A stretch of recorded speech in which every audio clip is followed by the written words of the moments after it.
I know there's plenty of basketball to get to, and I'll get to your complimentary play in just a minute, but let's talk boxing here for just a moment. Now, you may recall a couple of weeks ago when it was first announced that Mayweather and Pacquiao would finally happen in May. I broke down the fight for you here. I told you, go ahead, get your money down on Floyd. He was not going to lose this fight. I didn't see any knockdowns. I didn't see anything other than this one going the distance and Floyd winning a unanimous decision in terms of points. You may have seen the story yesterday, however, that the odds had dropped because of all the early action on Pacquiao. Guys, I'm going to tell you again, just go ahead and bet Floyd. That's it. Just do it. Listen to me. I mean, even if you got to bet him at 2-1 now today, go ahead and do it. You're going to win money. And again, as I'm not going to go into the long, detailed dissertation, I'll do that again when we get closer to the fight. But the number 5 is all that matters because Floyd has that 5-inch reach advantage. The other number that matters is 2, and he's 2 inches taller than Pacquiao. And that's the bottom line. The big man is going to beat the small man because the small man is going to have to work his way inside and he's going to have to take chances. And I think Floyd, at this stage of his career, as I told you before, is going to be content to stay outside, to use the jab, to use his legs, to accumulate the points, and he's going to walk away this fight a winner. I don't think his ego is going to get in the way, and I don't think he's going to go for any types of KOs, and I don't think he's going to go take any chances, but I just think, again, Floyd is the choice. Now, the reason I bring this up, well, twofold. One, because I saw that story that the early money was coming in on Pacquiao. So listen, guys, it's not just about betting. It's about betting at the right time, as you know. And it doesn't matter whether we're talking football, college basketball, or boxing. Again, I'm telling you, this number is not going to drop down any further. I just don't see a late influx of money coming in here for Pacquiao. I think that was the early money coming in. And I think at 2-1, you go ahead and take it. And listen, do not be seduced by all the proposition bets here as well. You know, who's going to get a KO, how many rounds it's going to go, blah, blah, blah, blah, blah. Listen, if you're going to bet this fight, you bet it at 2-1 on Floyd, and that's it, and you walk away. But the reason I also bring this up is, as I was researching college basketball today, I'm in the Charlotte Observer sports section, and I saw that Roy Jones Jr.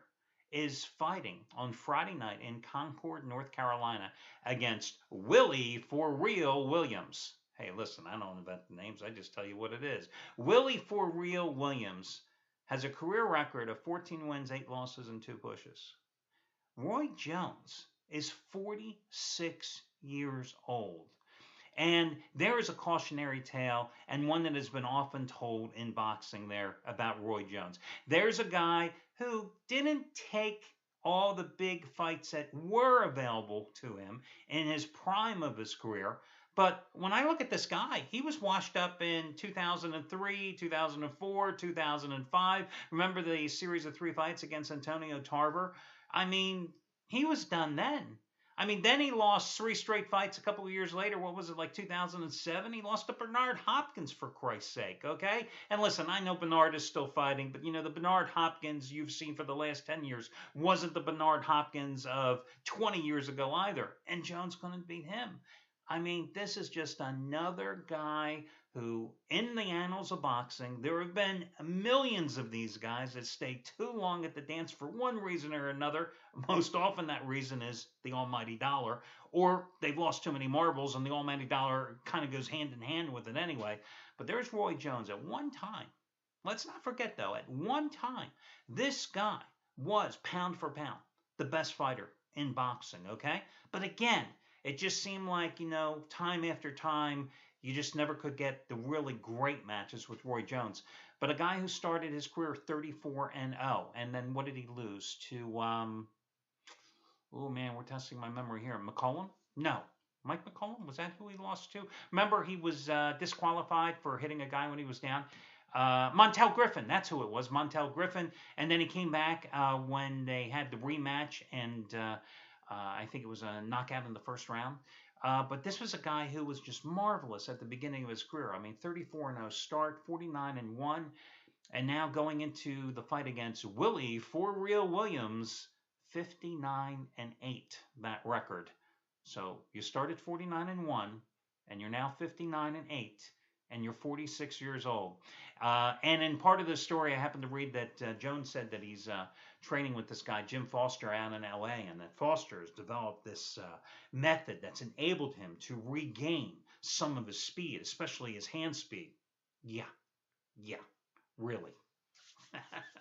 Sure, I believe that. We've all heard that one too, right? Okay, let's move on to basketball. I'll tell you what, last night, I haven't lost many games here in the past couple weeks. Hell, it's been a great 2 month run.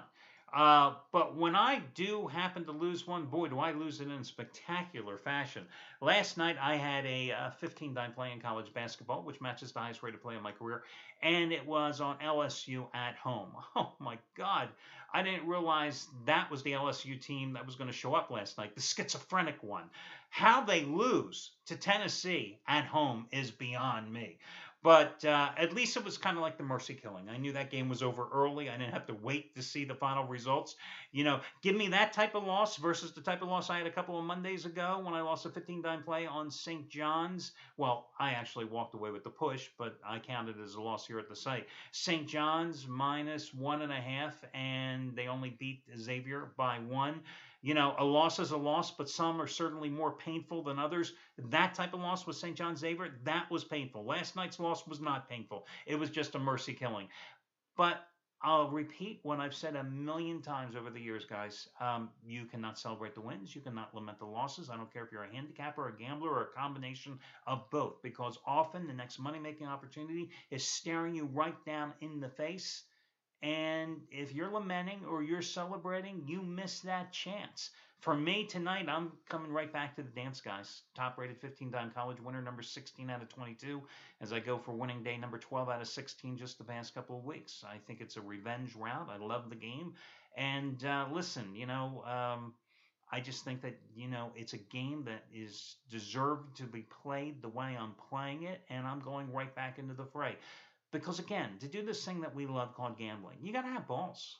You cannot bet scared. You cannot run away after a loss. You got to realize the week is long and you've always got a chance, just like a gambler, or excuse me, a golfer who's looking to recover from a rough start to get back at par. You've always got that chance to get back into the game.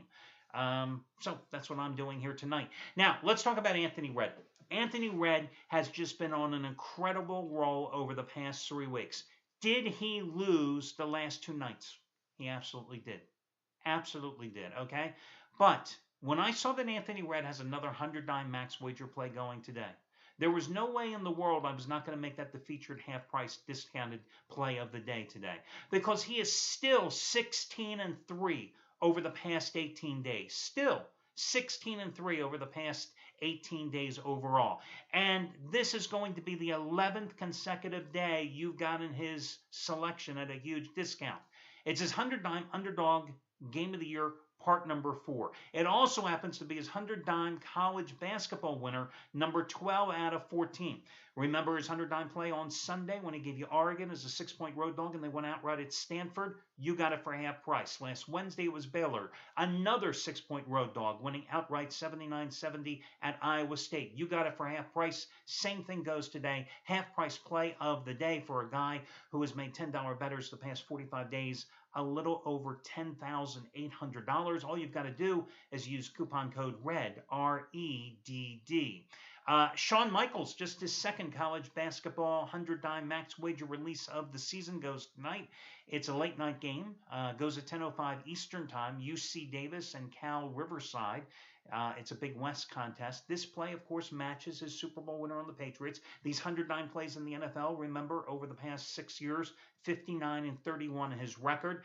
And he's made $10 bettors over the past 23 months, a little over 19 grand. You save $70. You get it for $29 by using coupon code SEAN29. I hope you have made your contribution to the charity play of the week. You can do so by scrolling down the page.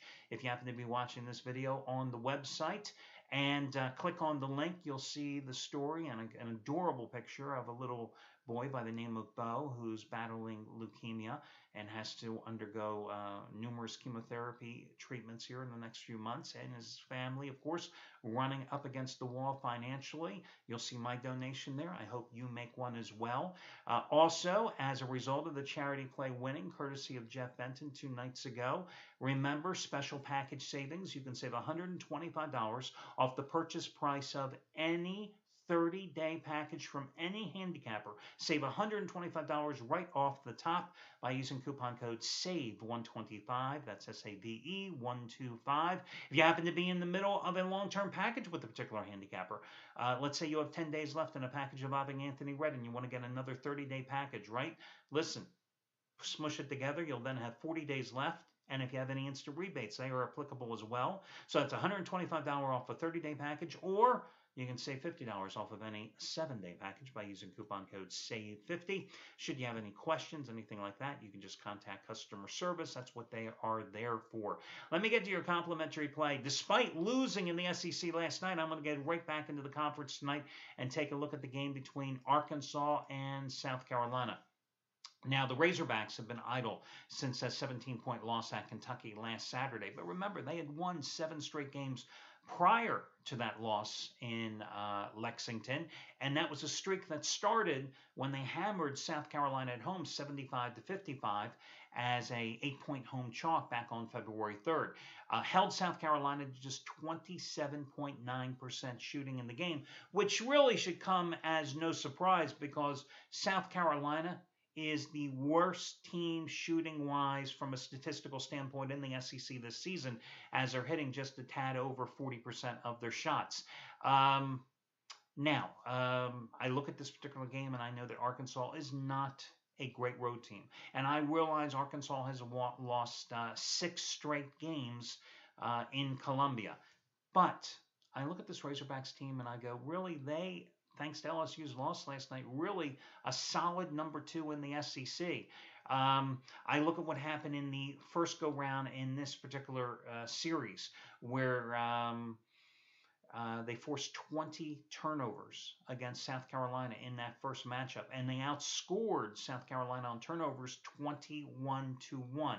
Now, South Carolina is coming off an 81-68 home win against Mississippi State, but they had lost their prior home game to Texas A&M by 10 points as a 3-point favorite. In fact, they had lost 11 of their previous 15 games before beating Mississippi State. So I'm going to go ahead with Arkansas in this spot. The other complimentary play, listen, guys, I've made a lot of money laying big points with Arizona at home this season. Why not continue to do so? I like Arizona minus the 19 points at home against California. They are well removed from last weekend's huge win, 63-57 at Utah. Basically, they win tonight. Well, they win tonight. They clinched the Pac-12 title outright. I mean, they're already in the driver's seat with only 2 games remaining. And what was really impressive with the way they won at Utah is that Stanley Johnson, the freshman who really has been the catalyst for the team's success this season, had a miserable game.